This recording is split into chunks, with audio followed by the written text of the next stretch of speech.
tega tenan lho iki. Apa to, Rek? Iso-iso wis tega-tegan wae.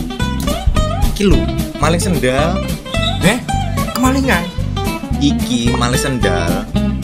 Tapi kasusnya tekan pengadilan. Walah, lah mung gur sandal wae kok tekan pengadilan iki lho. Cepeh tenan iki. Ngawur tenan iki. Jan tega lho iki. Tega tenan. Timbangane sampean bingung.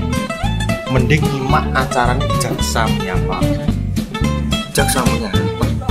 Apa kuwi? Coba sampean cek ning sosial mediane Kejaksaan Negeri Kabupaten Trenggalek. Kejaksaan Negeri Kabupaten Trenggalek. Kejaksaan Negeri Kabupaten Trenggalek. Kabupaten Trenggalek. Oh. Belum. Ya.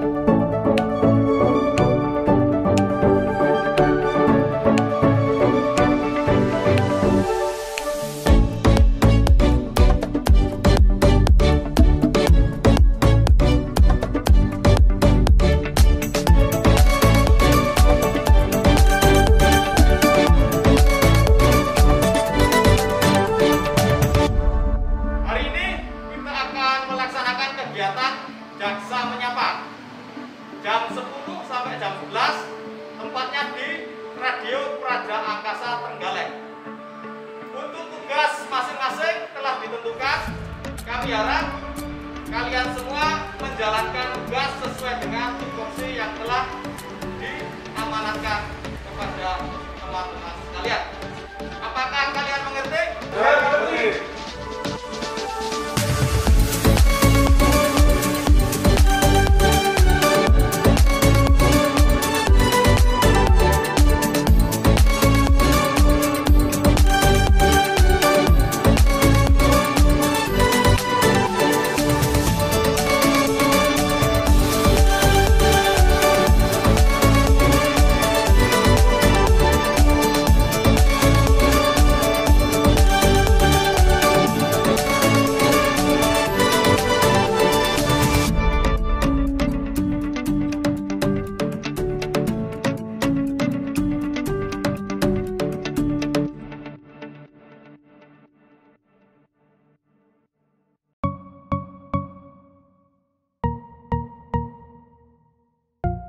Mulai tentunya kita perkenalan lebih dulu kepada penjaringan Bapak Basuki Ardibowo, Sarjana Hukum MHUM, juga bersama Ibu Susiani, Sarjana Hukum.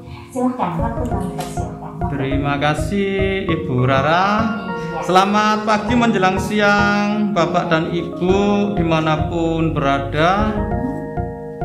Perkenalkan, nama saya Basuki Ardibowo, Jabatan Kasih Intel Kejaksaan Negeri Trenggalek. Dan saat ini saya akan membawakan tema mengenai penghentian penuntutan berdasarkan keadilan restoratif berdasarkan peraturan Jaksa Agung nomor 15 tahun 2020. Mudah-mudahan dari tema yang kita angkat ini akan menjadi pencerahan buat Bapak Ibu dimanapun berada mengenai apa sih penghentian penuntutan berdasarkan restoratif justice tersebut. Mungkin itu perkenalan dari kami, Ibu. Ya, jadi keadilan restoratif justice kalau kita istilahkan dalam bahasa Indonesia adalah keadilan restoratif. Apa sih keadilan restoratif tersebut? Adalah penyelesaian perkara tindak pidana dengan melibatkan pelaku, korban, keluarga pelaku atau korban, dan pihak lain yang terkait untuk bersama-sama mencari penyelesaian yang adil dengan menekankan pemulihan kembali pada keadaan semula dan bukan pembalasan. Penghentian penuntutan berdasarkan restoratif justice atau keadilan restoratif ini dilaksanakan berdasarkan asas keadilan, kepentingan umum, proporsionalitas, pidana sebagai jalan terakhir, dan cepat, sederhana, dan biaya ringan. Demikian Bu Rara mengenai apa sih restoratif justice itu dan apa asas-asasnya, seperti itu. Memperhatikan, kita sebelum masuk ke syarat kita harus memperhatikan ini, kepentingan korban dan kepentingan hukum lain yang dilindungi, penghindaran stigma negatif, penghindaran pembalasan, respon dan keharmonisan masyarakat, dan kepatutan, kesusilaan, dan ketertiban umum. Selain itu, kita juga mempertimbangkan subjek, objek, kategori, dan ancaman tindak pidana, latar belakang terjadinya atau dilakukannya tindak pidana, tingkat ketercelaan, kerugian atau akibat yang ditimbulkan dari tindak pidana, cost dan benefit penanganan perkara tersebut, pemulihan kembali pada keadaan semula, dan yang terpenting Ibu Rara, adanya perdamaian antara korban dan tersangka atau pelaku. Nah, syarat-syarat restoratif justice tersebut, yang pertama adalah tersangka baru pertama kali melakukan tindak pidana, baru pertama kali. Nah, kalau tersangka ini sudah beberapa kali, nah yang kalau istilah hukumnya residip, orangnya disebut residivis. Mohon maaf, ini restoratif justice ini tidak bisa, tidak berlaku. Selanjutnya, tindak pidana hanya diancam dengan tindak pidana denda atau diancam dengan pidana penjara tidak lebih dari 5 tahun. Jadi maksudnya untuk perkara yang mereka punya perkara tersebut nggak lebih umpama di ancaman pidananya tidak lebih dari 5 tahun. Dari 5 tahun baru mendapatkan restoratif. Siap. Selamat siang para pendengar setia Radio Praja Angkasa Trenggalek. Bahwa di Kejaksaan Negeri Trenggalek pada tahun 2020 pernah dilakukan penghentian penuntutan berdasarkan restoratif justice. Nomor perkara register perkara PDN 84-TRGAL-10-2020 atas nama terdakwa Agung Dwi Martawijaya bin Ali Masyar, melanggar pasal 76C junto pasal 80 ayat 1 Undang-Undang RI nomor 35 tahun 2014 tentang perubahan kedua atas Undang-Undang RI nomor 23 tahun 2002 atau pasal 351 ayat 1 KUHP. Dalam hal ini pelaksanaan permusyawaraan untuk penghentian penuntutan dilakukan pada hari Senin tanggal 12 Oktober 2020 bertempat di kantor Kejaksaan Negeri Trenggalek. Kami kira cukup Ibu, tadi sudah disimpulkan sama Ibu Susi. Kalau ada pertanyaan bagi pendengar Radio Praja Angkasa, Bapak Ibu dimanapun berada, monggo kita berdialog interaktif. Nih ada yang mau gabung lewat online 7915555. Ya, bersama Bapak Andi, silakan untuk menyampaikan mungkin apa yang menjadi permasalahan Anda. Ya, silakan waktu kami sampaikan pada Anda. Nggih, saya Pak Andi dari Ngantru. Gini Pak, mau bertanya.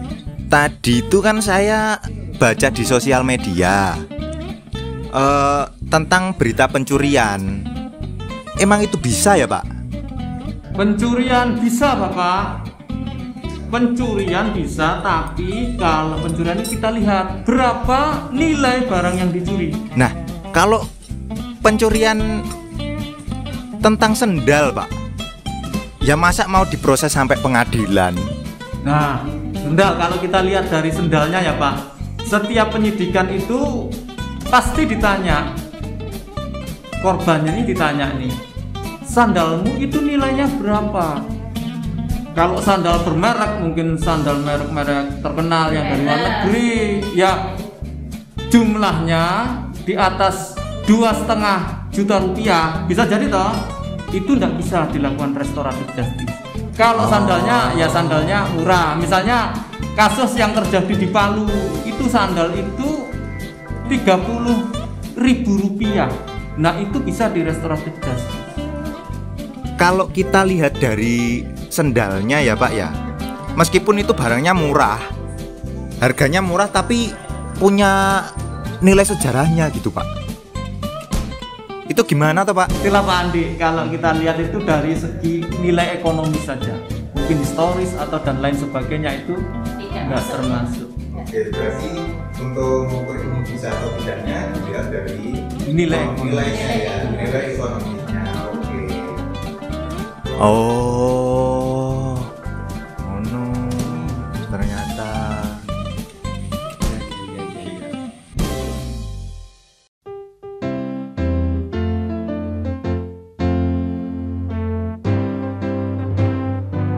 Assalamualaikum warahmatullahi wabarakatuh. Semangat pagi, salam sejahtera buat kita semua.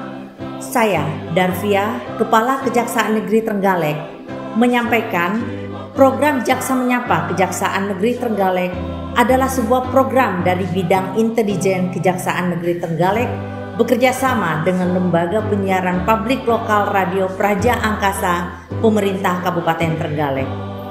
Tujuan program Jaksa Menyapa adalah memberikan pencerahan hukum melalui informasi yang bersifat edukatif dan masyarakat semakin tahu tugas pokok dan fungsi institusi kejaksaan serta mengajak masyarakat sadar hukum. Diharapkan masyarakat Trenggalek mendapat pemahaman yang benar dan akurat berkaitan dengan layanan dan kinerja Kejaksaan Negeri Trenggalek. Kejaksaan Negeri Trenggalek bisa berkarya, integritas, sinergitas, akuntabel, terus bergerak dan berkarya. Terima kasih. Wassalamualaikum warahmatullahi wabarakatuh.